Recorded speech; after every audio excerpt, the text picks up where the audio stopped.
Good morning, folks. As we've seen on the JPL orbital diagram, Mars and Jupiter are currently conjoined. If you can get outside just before sunrise, or even as the light begins intruding the eastern heavens, you should catch the two shining together in the sky. Folks, it's been a while since our last significant geocentric conjunction, longer since it matched a coronal hole on the equator, and if you will remember from yesterday, I can't claim to have seen all Earth's magnetic connectivity within a coronal hole before. Folks, the last 2 months have settled for sporadic watches based mostly on coronal holes, but now this combination has given us the 6.5 in New Zealand, a 5.9 in China, which they claim was a 6.6, caused a lot of damage, and the aftershocks are continuing. We took a 5-pointer at the South Shetland Islands. Largest New Zealand aftershock so far is 4.9, and we're back on the horse this morning with the 6-pointer south of Africa, and the watch continues. Folks, I hate to complain about the HAARP data still missing, but there needs to be some clarification as to what's going on. First, the whole of Alaska.edu is down. All of it. Second, there is currently zero activity at HAARP right now.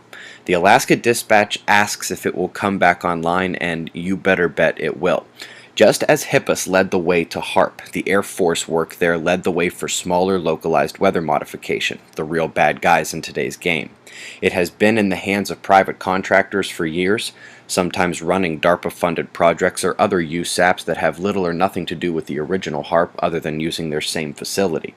You better believe they will find another contractor if they haven't done so already, and that the facility will be back up and running. As a side note, I keep my videos short so that you can easily have time to explore other stuff on YouTube just like this. Lots of channels and blogs following it, but I caution you against joining a droning chorus blaming a dinosaur government program. Perhaps now it is clear just how we need to reevaluate blame for weather modification. Maybe actually do something about bringing the real actors out from the shadows. They've been hiding behind the HAARP name and you screaming it for far too long. Now cometh the climate liars. Deep breath. The official word on energy from space is that the solar variability is less than 1% over this whole period.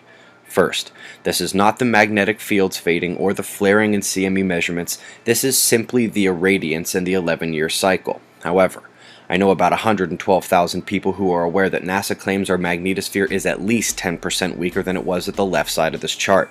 Same amount might be coming at us, which they show here, but we're blocking a lot less now. This dissonance between government knowledge is unacceptable, especially when no factoring is also made for the magnetospheric weakening in terms of increased cosmic radiation taken in on the night side. There has been some major flooding in the western United States to match the east from the Gulf up to Toronto.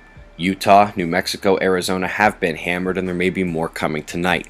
The Atlantic was supposed to be the hurricane maker this summer, but we see yet another low developing in the eastern Pacific south of Mexico.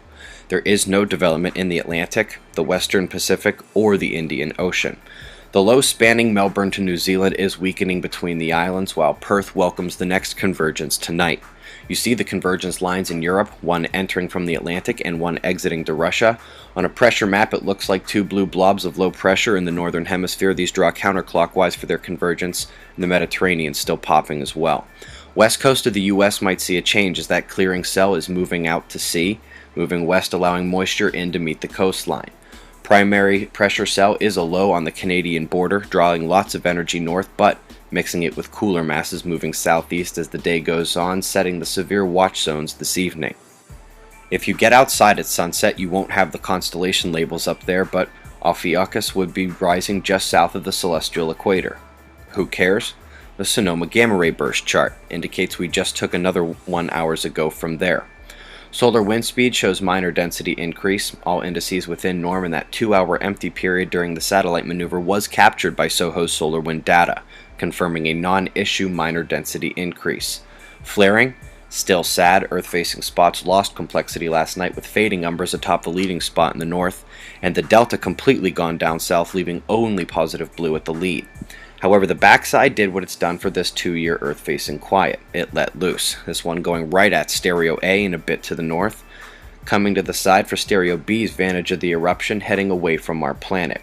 As you watch the eruption leave behind a plasma filament dancing on the north, you can see why stereo is important, because eruptions headed away from Earth and those headed right at Earth are tough to otherwise distinguish using the SOHO vantage point from geosynchronous orbit.